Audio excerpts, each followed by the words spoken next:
Snow fell like a second silence, drifting slow over the brittle fence posts and covering the last of the dry, rust-colored earth. It blanketed the long-forgotten tracks of men who'd once promised to stay, and it softened the sharp edges of Mara Holloway's world, edges carved by years of absence, of town whispers, and the cracking sound of her own breath in winter. She stood outside her cabin with a saw gripped tight in her calloused hands, sleeves rolled past her elbows despite the bite in the wind. The logs were stiff with ice, and her arms ached from splitting what little firewood she had left. The barn roof sagged under the weight of the storm, and even the chickens had gone quiet.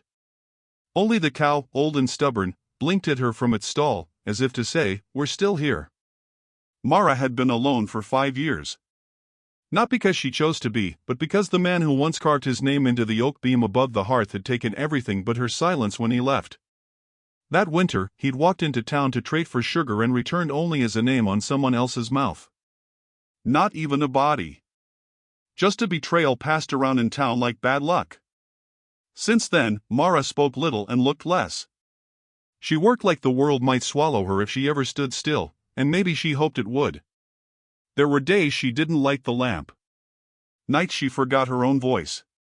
And yet, she endured. That was the truth of her. She endured. The wind howled now and low, haunted chords across the prairie. She knelt beside the broken fence post, fixing it even though the snow would bury it again by morning. Her scarf had slipped, and her ears stung red. The rope she pulled taut snapped from the cold, and she cursed softly. It was not anger but exhaustion, cold's kind of anger, the kind that comes from surviving too many Februaries alone.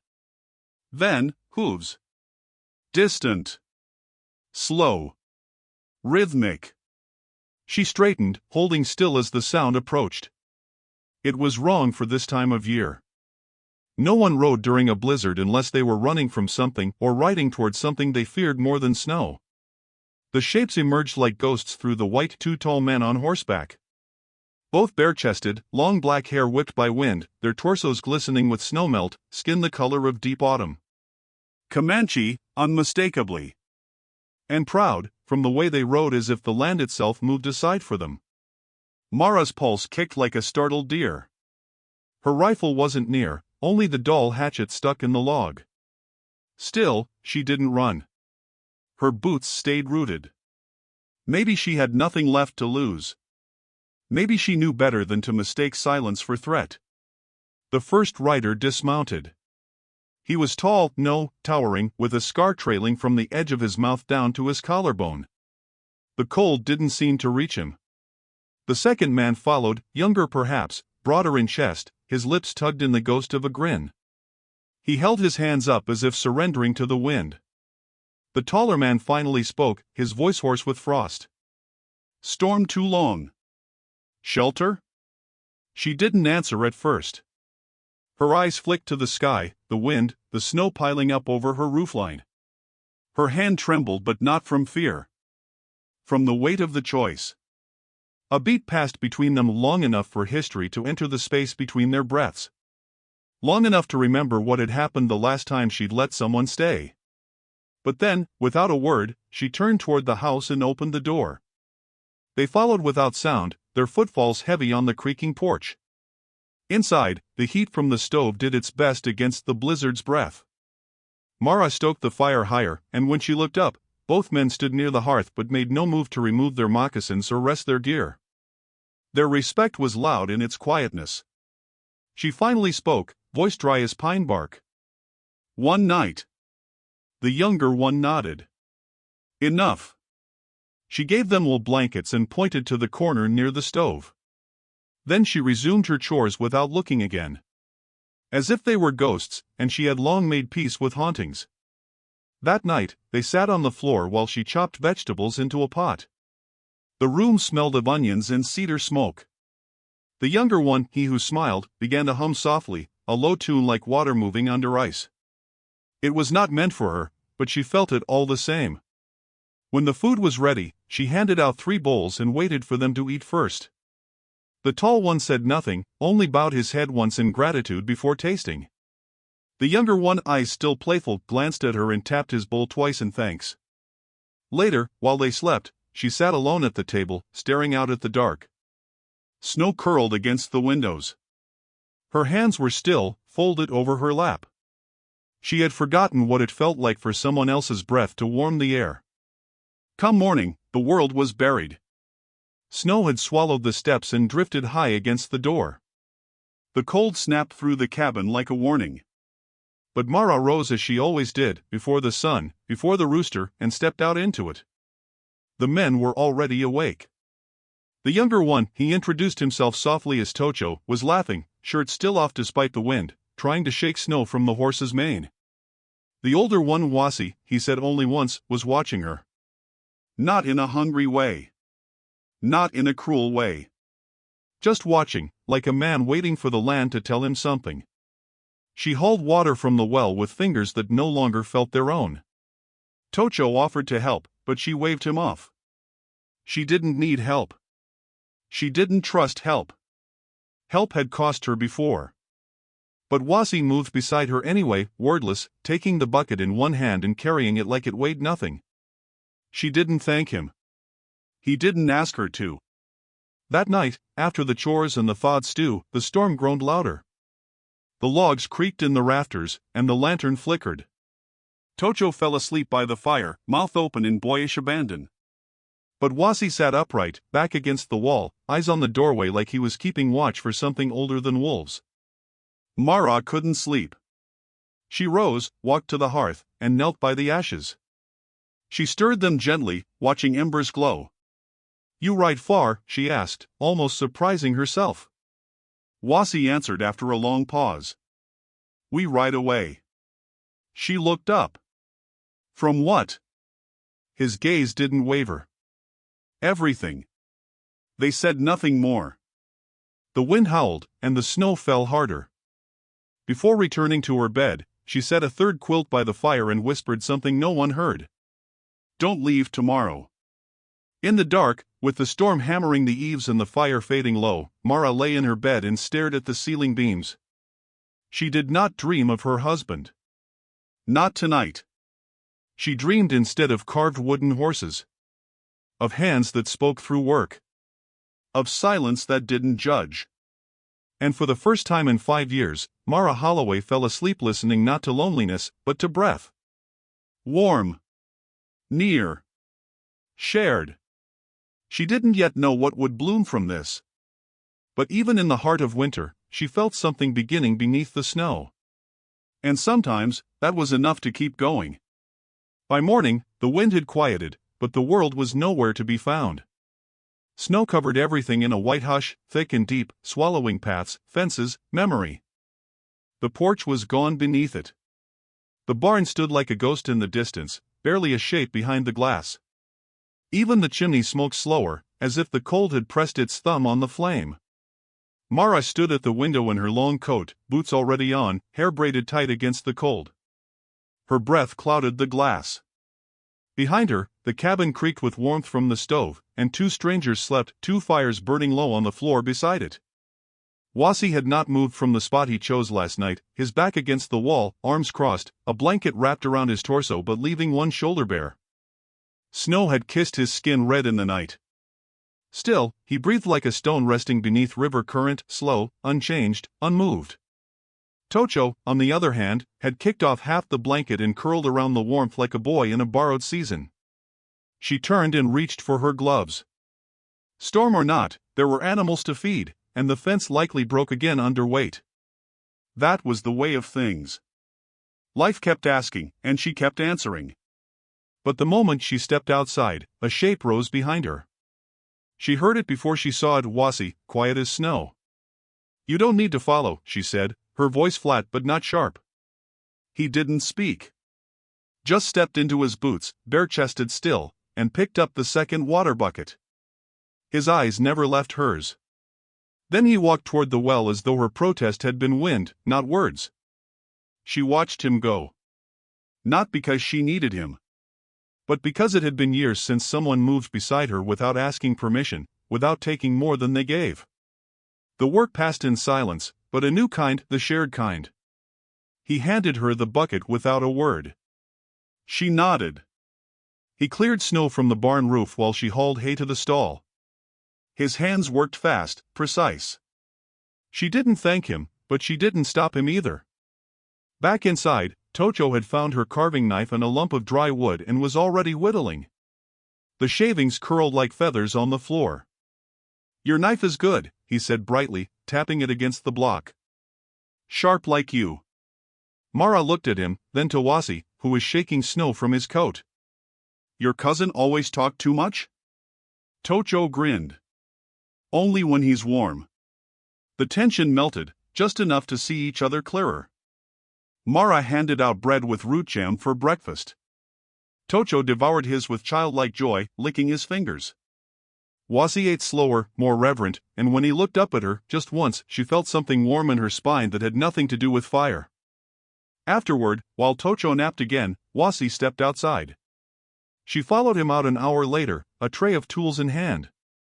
The gate hinge had split weeks ago, she'd been tying it shut with rope. Now Wasi knelt beside it, examining the damage. "You know wood," she said. His eyes flicked up. "Better than I know fences." Still, he worked with care. She knelt beside him, feeling strangely unbothered by the closeness. Together, they reattached the hinge with spare nails. His fingers brushed hers once brief, gloved, unnoticed by everything except her breath. Inside, later, the silence thickened. Not the silence of strangers anymore, but something deeper. She watched as Wasi carved lines into a small block of cedar, curved shapes, symbols, not decorations but meaning. Tocho whistled quietly, tossing the blade between his fingers like a game. "How long were you traveling?" she asked. Tocho answered. "Long time. Too long. We go where snow doesn't bite our horses." "And what are you running from?" Tocho paused. His smile faded, just enough to reveal something behind it. "Not running. Just don't belong where we were." Wasi added something then, soft and low in Comanche. Mara didn't understand the words, but she heard the weight in them. A brother's voice, not a warrior's. She didn't press. Some griefs are not for questioning. That evening, Mara hung laundry near the stove. The storm had trapped the warmth, and moisture from snowmelt clung to the windows. Wasi rose and helped string the second line across the cabin. She didn't ask him to. His hand brushed hers again, this time, skin to skin. Neither of them spoke about it. After dinner, Tocho shared dried berries and told her about stars that never set, how some shine only for warriors who never return. She listened, not because she believed it, but because it was the first story she'd heard told just for her in years. She stood up after that, moved to the chest beside the hearth, and opened it. Inside, a folded piece of lace. A ribbon. A worn journal and a bundle of letters she hadn't burned. She didn't pull them out. Just ran her fingers across them, closed the lid, and exhaled. Wasi was watching. His eyes didn't pry. They waited. Then he looked away, giving her back the privacy most people take without asking. When she finally lay down that night, sleep was slower to come. Tocho snored gently. Wasi sat upright again, facing the door. He hadn't spoken much all day, but his silence had changed. It was no longer armor. It was a shared rhythm.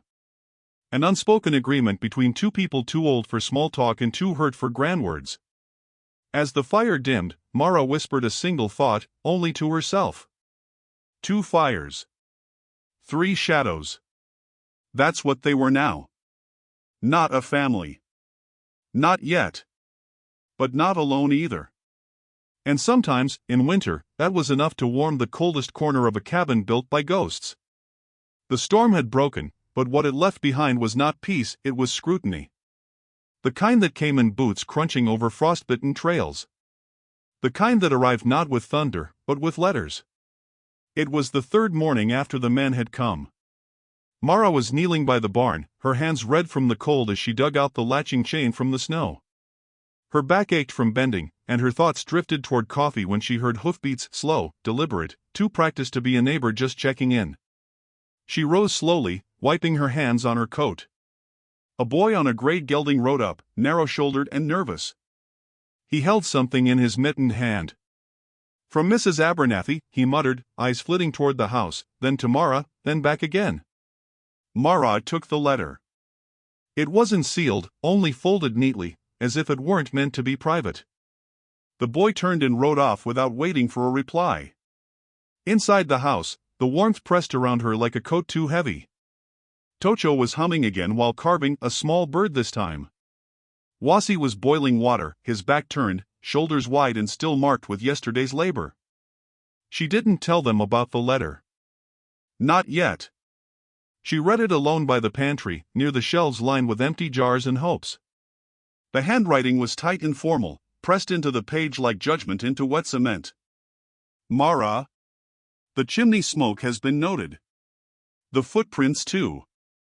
I say this gently, a woman's name is worth more than firewood in shame. People will talk. They already are. Don't let snow hide what summer will uncover. You were raised better. M.A. Mara folded the letter once, twice, 3 times. Her jaw clenched, not from the cold this time. People talk like wind does. They come around corners uninvited, fill up rooms you thought were yours, and leave you shivering in places that once felt like home. Tocho was still humming when she returned. Wasi glanced at her and knew, though she hadn't said a word. His eyes searched her face, and she turned away, brushing past him toward the hearth. That evening, the sun broke through the clouds in thin golden ribbons. The snow glinted like bone. Mara walked the fence line alone. Behind her, Wasi stepped out onto the porch and watched, not like a man chasing her, but like someone learning where the trail led. She stopped by the cottonwood, the same one she used to sit under in warmer months, and remembered how it felt to be spoken for instead of listened to. She leaned against the bark and exhaled. Her breath rose up like prayer or regret. When she returned to the house, she found a small figure on the table. A horse carved from cedar. Delicate. Strong. She stared at it a long time before touching it. The legs were bent mid-run. The grain of the wood still held a scent, sap and smoke. It was Wasi's hand, not Tocho's. She didn't ask how she knew. Later that night, over dinner, she finally broke the silence. They're talking about me in town. Tocho looked up, brows raised. They don't even know us. They don't have to, she said, her voice steady. They know me. Wasi didn't speak. But his eyes never left hers. What do they say? Tocho asked, quieter now. That I forgot what my name means. That I've turned my back on something I never asked for. The fire cracked, and for a moment no one spoke. Outside, the wind had picked up again. Tocho said, almost gently, in our place, they call women like you Nakia. It means the one who stays even when the land turns its back. She didn't know what to say to that. So she simply nodded. That night, Wasi worked on something else. Mara watched his hands move, quiet, rhythmic, respectful. Tocho dozed near the stove. And she sat in the chair her husband used to sit in, the one she never dared occupy before. She didn't cry. Not yet. But her hands, folded in her lap, were no longer clenched. The next day, the sheriff came. She saw him before he reached the porch, broad-shouldered, riding slow, not hostile but not friendly either. Sheriff Lorne had been a quiet man for years, but his silence always carried weight. When he dismounted, Mara met him at the edge of the porch. Miss Holloway, he said, touching the brim of his hat. You've got company. They're guests, she said plainly. Some folks are uneasy. Just wanted to check in. Cold weather brings out talk. I've lived through worse talk. He looked past her, through the window. Wasi stood inside, still and upright. Watching. Not hiding. The sheriff nodded once. You haven't done anything illegal. I didn't ask, she replied. He looked at her for a long time. Then, take care, Mara. She watched him leave without a word more. Inside, she closed the door and leaned against it, her heart loud in her chest. I'm not afraid, she said, though no one had asked. Wasi stepped toward her.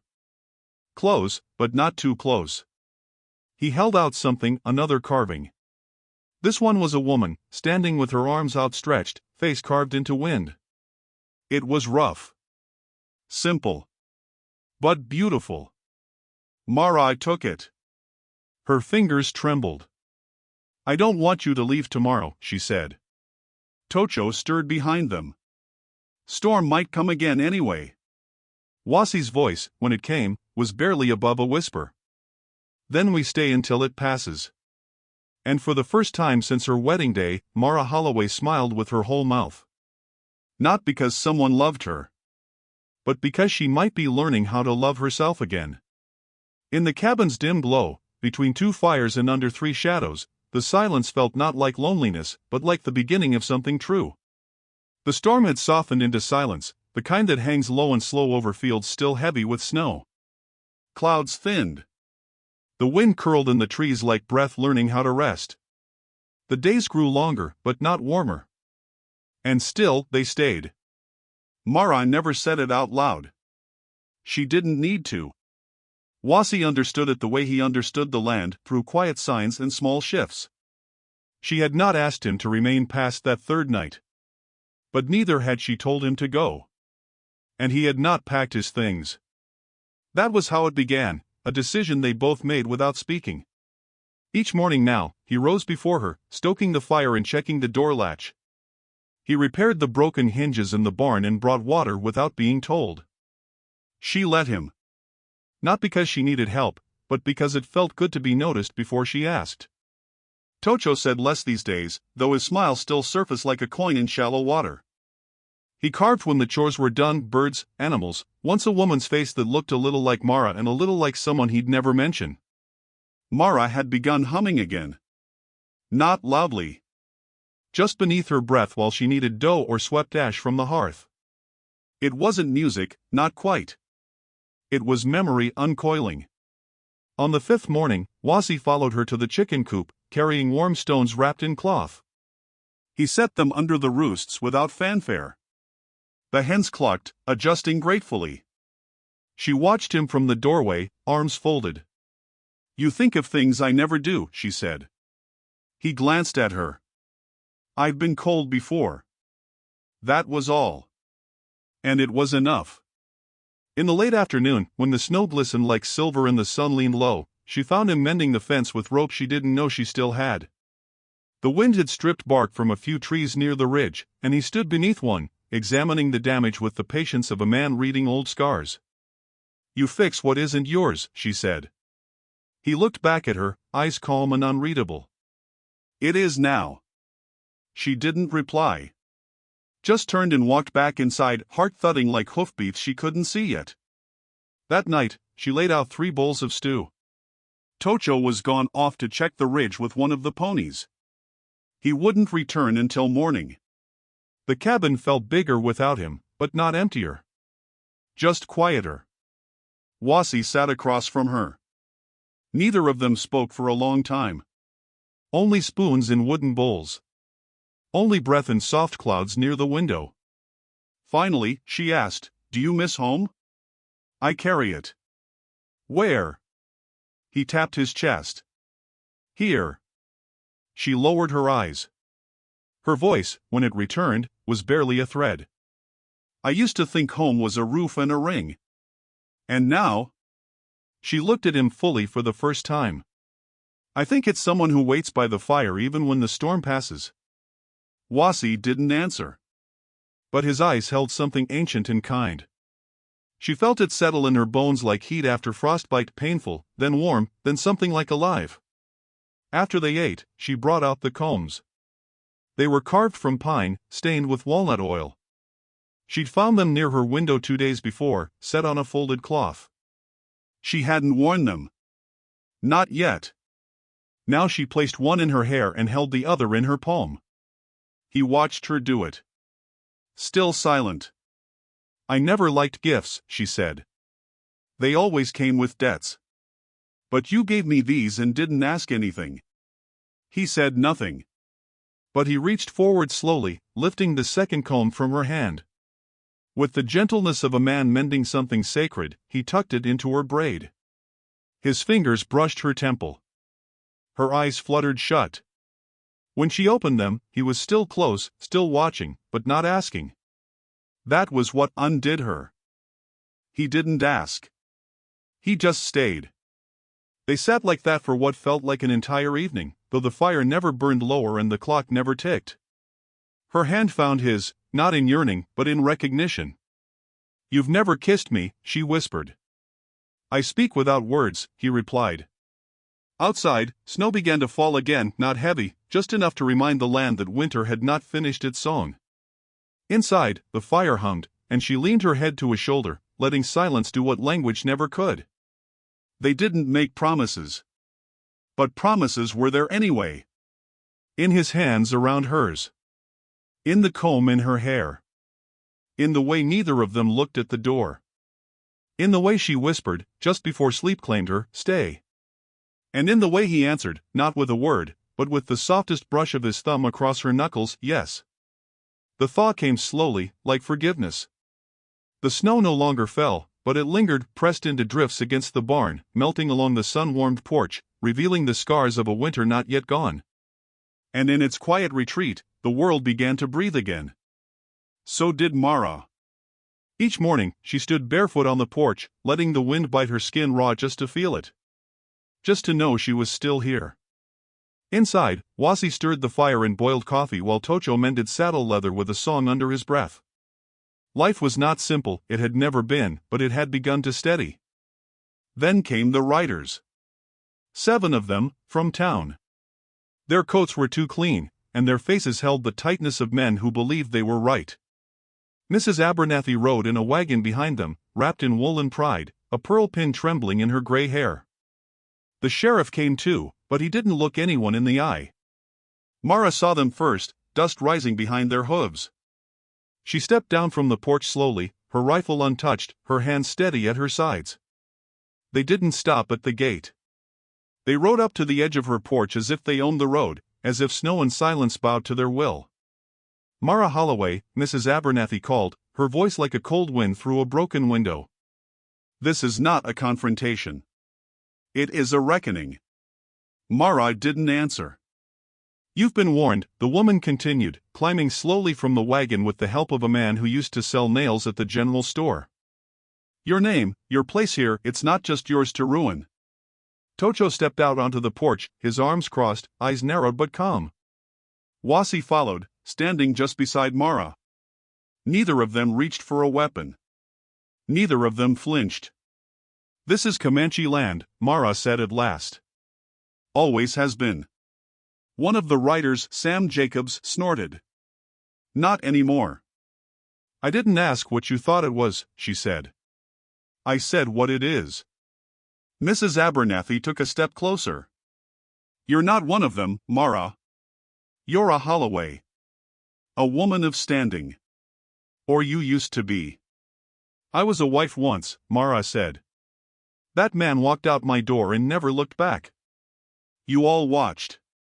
None of you helped." "That was different," another man muttered. "No," she said. "It was the same. You only want me quiet when I'm grieving. You only respect me when I'm empty." The riders shifted. Embarrassed. Angered. Confused by a woman who stood like a fence post in the wind, weathered, unbent. "I gave them shelter," she said. "They gave me something back. Dignity. Kindness. You can write in with words like shame and decency, but the truth is, you're not afraid of what I've done. You're afraid I'm no longer waiting for your approval." Mrs. Abernathy lifted her chin. "And what about the law?" That's when Sheriff Lorne finally spoke. He dismounted slowly, brushed snow from his hat, and looked Mara in the eye. "She broke none," he said. "Ain't illegal to survive." "Not yet." Silence held. Thick. Unyielding. And then one by one, they began to turn away. Not all of them. But enough. Mrs. Abernathy stood frozen, eyes trembling with something that might have been rage or something older. A fear of irrelevance. Of losing the last thing she thought she controlled. You'll regret this, she whispered. I've regretted worse, Mara replied. By the time the dust settled, the sun was higher. The light reached places it hadn't in weeks. Tocho walked to the barn without a word. He didn't look back. Wasi stayed by her side. They stood on the porch together, shoulders touching, breath shared. Later, Mara sat by the hearth with the wedding dress in her lap.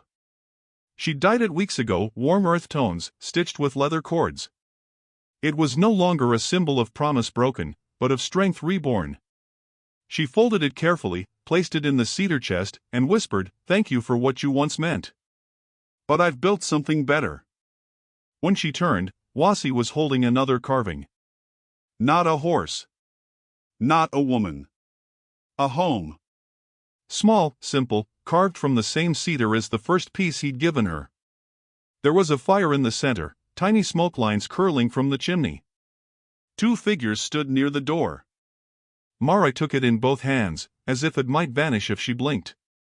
He didn't say anything. He never needed to. But he stepped close, gently lifting her chin with his thumb, and for the first time, he kissed her. It was not rushed. Not claimed. It was offered. Like warmth in winter. Like mercy from the storm.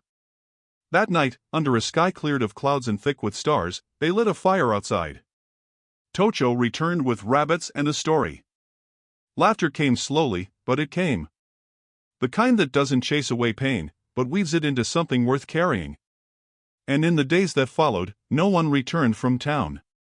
Not with judgment. Not with warning. Only the breeze, and the birds, and the slow stretch of spring against a world that had held its breath too long. Inside the cabin, on the mantel beside the wooden carvings, sat a single glass jar filled with melted snow. What they took, dignity, peace, love, Mara had reclaimed. Not by asking. But by choosing. By staying. By opening her door when the wind howled, and letting kindness walk in without armor. Sometimes the world gives back what it stole, but only when you stop waiting for permission to take it home. And so, dear listener, if you ever find yourself on the edge of silence with the door creaking in the storm, remember, what's yours can still return. What was taken can still be named again. And even the coldest winds bow before a fire that refuses to go out.